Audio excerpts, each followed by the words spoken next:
Ya, shalom saudara-saudara. Hari ini kita berselancar dalam kebenaran dalam seri kitab Matius yang sekarang telah sampai Matius pasal 28 ayat 11 sampai dengan ayat yang ke-15 dengan judul Dusta Mahkamah Agama.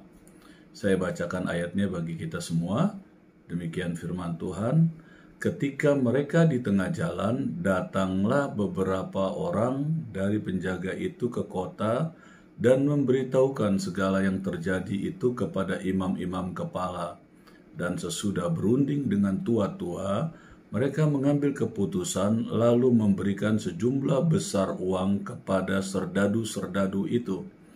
Dan berkata, kamu harus mengatakan bahwa murid-muridnya datang malam-malam dan mencurinya ketika kamu sedang tidur. Dan apabila hal ini kedengaran oleh wali negeri, kami akan berbicara dengan dia, sehingga kamu tidak beroleh kesulitan apa-apa. Mereka menerima uang itu dan berbuat seperti yang dipesankan kepada mereka, dan cerita ini tersiar di antara orang Yahudi sampai sekarang ini. Nah, saudara-saudara, di perikop sebelumnya kita ketahui ketika Yesus bangkit, maka terjadilah gempa dan tutup kubur terguling dan para pengawal itu ketakutan dan tersungkur. Dan ketika mereka sadar, maka mereka melihat kubur yang kosong dan akhirnya mereka pergi menghadap imam-imam kepala, melaporkan kejadian yang mereka alami. Cerita ini mengagetkan para imam-imam kepala. Akhirnya mereka memutuskan untuk menyogok para pengawal kubur Yesus itu, untuk mereka mengatakan bahwa para murid Yesus telah datang sementara mereka tidur dan mencuri mayat Yesus. Nah, saudara-saudara, dari firman Tuhan ini jelas dikatakan bagaimana mahkamah agama atau imam-imam, para ketua-ketua Yahudi yang ada, dikatakan mendapatkan laporan oleh para penjaga kubur Yesus yang memberitahukan kejadian yang mereka alami, dan ketika mereka mendengar itu mereka terkaget-kaget. Tetapi mereka tetap tidak mau mengerti atau tidak mau mempercayai, padahal yang memberikan kesaksian bahwa Kristus itu bangkit dan kuburnya itu penutupnya terbuka, dan dikatakan para tentara itu tertelungkup karena ketakutan, toh mereka tidak percaya. Padahal yang menceritakan itu adalah orang-orang yang mereka suruh, saudara, dengan jumlah yang lebih dari satu pasti, bukan? Seharusnya berdasarkan prinsip hukum, baik hukum negara maupun hukum agama, 2 orang saksi itu adalah sesuatu pemberitaan yang dianggap mendekati kebenaran atau berdasarkan hukum bisa dipercaya, saudara. Nah, mereka para tentara itu lebih dari satu pasti, tetapi tetap kita bisa membaca dari Matius pasal 28 ayat 11 sampai 15 ini, para tua-tua Yahudi, para imam-imam yang ada tetap tidak percaya terhadap apa yang mereka dengar tentang kebangkitan Tuhan Yesus. Nah, untuk menutupi peristiwa ini, dan mereka sepertinya karena ketidakpercayaan mereka, sehingga mereka menyuap para tentara yang ada, memberikan kepada mereka uang, dan dikatakan para tentara itu diajarkan untuk mereka berbohong tentang kondisi yang ada. Bahkan dikatakan sebaliknya, bahwa para muridlah yang mencuri mayat dari tubuh dari Tuhan Yesus. Padahal mereka adalah bukan seorang tentara, mereka adalah tentara yang lebih dari satu. Apakah mungkin semuanya tidur? Wah, itu dalam prinsip keprajuritan pada zaman itu, saya yakin murid yang seperti ini dihukum. Itu sebabnya kan makanya para tua-tua mengatakan, udah kamu kalau kamu kedengaran oleh wali negeri, kami akan berbicara dengan wali negeri itu, ya, sehingga menolong para prajurit itu. Satu kebohongan yang luar biasa, dan prajurit mau diajarkan untuk berbuat bohong, karena memang pada prinsipnya dengan kondisi yang benar pun prajurit bisa dihukum, saudara, ketika tugas yang dikerjakannya tidak berjalan sesuai dengan apa yang seharusnya. Sehingga waktu kejadian peristiwa itu, ya para prajurit yang dia laporkan pertama kali para tua-tua, dan ternyata benarlah yang terjadi. Para tua-tua itu akhirnya mengajarkan para prajurit itu untuk berdusta bahwa murid-murid Yesuslah yang mencuri mayat Tuhan Yesus, dan sebenarnya itu sesuatu hal yang tidak masuk akal gitu ya, karena di situ ada penjaga tentara Romawi yang tidak kenal mereka, sehingga tidak mengerti tentang sogok menyogok. Kalaupun disogok pun seharusnya mereka tidak terganggu oleh peristiwa yang ada, ya, mereka ngomong apa adanya karena mereka tidak ada ikatan apapun baik dari sisi Yesus maupun dari sisi orang-orang Yahudi. Mereka murni adalah penjajah, saudara. Tetapi tetap juga para tua-tua tidak percaya, saudara.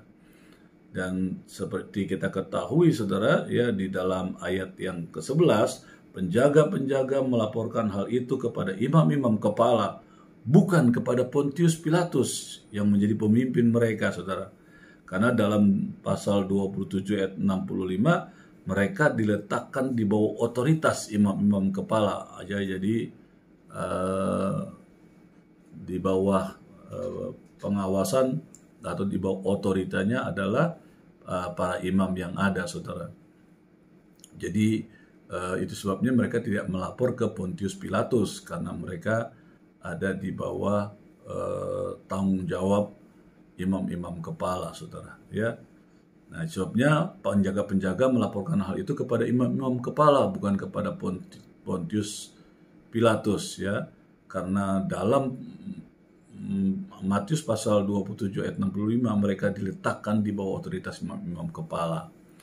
Seterusnya, saudara, di dalam ayat 12-13 ini secara tidak langsung menunjukkan bahwa para penjaga menceritakan kalau mereka melihat bahwa kubur itu kosong, ya, mayat Yesus hilang, ya, saudara.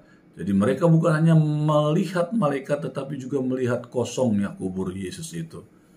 Seterusnya dijelaskan, mendengar cerita dari para penjaga kubur itu, maka tokoh-tokoh Yahudi itu tidak pergi ke kubur Yesus untuk memeriksa kebenaran cerita mereka. Jelas bahwa secara intelektual mereka percaya akan kebenaran cerita itu, tetapi mereka tetap tidak mau percaya kepada Yesus. Sebaliknya, mereka menyuap para penjaga itu untuk menyebarkan berita atau cerita-cerita yang sesat. Nah, saudara, tadi mereka menyebut Yesus sebagai si penyesat, ya, Matius pasal 27 ayat 63 dan 64. Tetapi sekarang ternyata bahwa mereka sendirilah yang adalah penyesat, saudara. Ini yang terjadi, ya. Pulpit Commentary, ya, menjelaskan tentang dusta agama ini, ya. Jika orang jahat memberikan uang besar atau sejumlah besar uang untuk mengembangkan suatu dusta, orang baik tidak seharusnya memberikan uang kecil sekalipun, apalagi sedikit, ya, uang dengan menggerutu untuk menyebarkan kebenaran yang menyelamatkan. Dan seterusnya dikatakan cerita yang disebarkan itu nyatanya kemustahilan, karena penjaga-penjaga ada banyak, saudara, tidak lebih dari satu. Tidak mungkin semuanya tertidur, karena mereka tentara yang ditugaskan untuk menjaga, ya, saudara, tentara terbiasa untuk tidak tidur. Tapi kalau mereka tidur semuanya, kan nggak mungkin. Mereka bisa dihukum, saudara. Apalagi pada zaman itu kalau penjaga menjaga orang tahanan dan orang tahanan itu sampai lari, maka penjaganya dihukum mati. Nah, saudara-saudara, kalau memang mayat Yesus hilang karena dicuri, maka pastilah pencurinya membawa mayat Yesus beserta kain kapannya. Tidak mungkin pencuri itu mau berlambat-lambat dan membuang waktu untuk melepas kain kapan lalu meninggalkannya dalam kubur. Tetapi kenyataannya menunjukkan bahkan bahwa kain kapan itu tertinggal dalam kubur, saudara. Kalau para penjaga tidur, dari mana mereka tahu bahwa murid-murid yang mencuri mayat itu?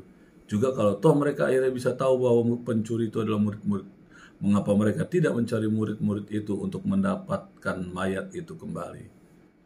Di dalam ayat 15 dijelaskan, para penjaga itu mau melakukan dosa demi mendapatkan uang. 1 Timotius 6 ayat 10. Sampai sekarang ini artinya adalah sampai saat Matius menuliskan Injilnya. Tetapi William Hendrickson mengatakan bahwa sampai abad 20 cerita itu masih banyak beredar dan dipercayai di kalangan orang Yahudi. Bisakah saudara bayangkan betapa hebatnya pengaruh dari ajaran sesat, saudara? Itu kan pengajaran sesat nih ya. Bisakah saudara bayangkan berapa juta orang Yahudi yang tersesat selama hampir 2000 tahun karena pemberitaan yang sesat nih, bahwa Yesus itu tidak mati, mayatnya dicuri, bahkan yang mencuri murid-muridnya, saudara. Wah, ini ternyata sampai sekian ribu tahun saudara masih perkataan itu terus terkena turun temurun, saudara. Ya, jadi ini jelas. Bisakah saudara bayangkan berapa juta orang Yahudi yang tersesat selama hampir 2000 tahun ini dan harus masuk neraka gara-gara ajaran sesat itu. Karena itu jangan mengabaikan atau meremehkan penyesatan yang terjadi. Karena adanya suatu ajaran sesat berusahalah untuk menentang semua penyesatan. Saudara-saudara, banyak sekali pengajaran-pengajaran sesat, saudara, yang kalau hari ini dijelaskan bagaimana para imam-imam tua-tua Yahudi yang seharusnya mengajarkan prinsip kebenaran, ia tidak lebih daripada itu dari sisi dusta. Seharusnya mengerti, karena kita hampir dari kecil sudah mendapatkan untuk membacakan ayat-ayat yang seperti ini, saudara, ya. Jadi adanya suatu ajaran sesat dikatakan berusaha kita untuk menentang semua penyesatan banyak, apalagi kalau dari sisi Alkitabiah, satu penyesatan yang luar biasa ya, saudara-saudara, sehingga perkataan prajurit itu turun temurun bahkan ratusan tahun, bahkan hampir ribuan tahun. Banyak ahli memperhatikan ternyata perkataan itu diterima mentah-mentah oleh orang Yahudi, sehingga orang Yahudi dikatakan sangat-sangat meremehkan ya tentang pengaruh ya dari ajaran-ajaran sesat itu, saudara ya. Nah, saudara, ini menunjukkan benarnya kata-kata dalam Lukas 16 ayat 31. Kata Abraham kepadanya, jika mereka tidak mendengarkan kesaksian Musa dan para nabi, mereka tidak juga akan mau diyakinkan sekalipun oleh seorang yang bangkit dari antara orang mati. Ya saudara, demikian juga ahli-ahli Taurat, orang-orang Farisi, para imam-imam tua-tua yang ada yang dalam kumpulan Sanhedrin ini, mereka dikatakan melanggar prinsip kebenaran, ya, baik melalui kebenaran firman Allah maupun turunan hukum Taurat, peraturan-peraturan ketetapan mereka melanggar. Mereka tidak peduli, saudara. Bayangkan seorang pemimpin, ya, itu mengajarkan seenak-enaknya saja gitu ya. Kata Abraham kepadanya, jika mereka tidak mendengarkan kesaksian Musa dan para nabi, mereka tidak juga akan mau diyakinkan sekalipun oleh seorang yang bangkit dari antara orang mati. Jadi pengajaran-pengajaran sesat itu berbahaya sekali, saudara. Nggak perlu terlalu repot-repot, saudara, untuk kayak kita orang percaya, ayo berdoa, ayo rajin baca firman Tuhan. Itu memakai tekanan-tekanan, saudara. Ya, yang terjadi, ya, ketika orang sudah tidak percaya apapun yang mereka dengar, mereka lihat, mereka tidak peduli, saudara. Pokoknya bagi mereka, ketika pengajaran itu bilang A, mereka akan katakan A. Ketika mereka mendengar B, mereka akan melakukan B. Mereka tidak mungkin mau diyakinkan, saudara. Itu bahayanya kedengkian, kemarahan, rancangan dosa. Mereka otaknya seperti tutup untuk mengerti kebenaran.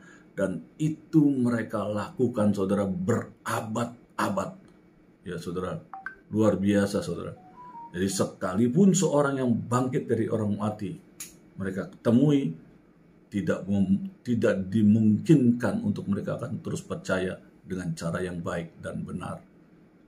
Berselancar dalam kebenaran.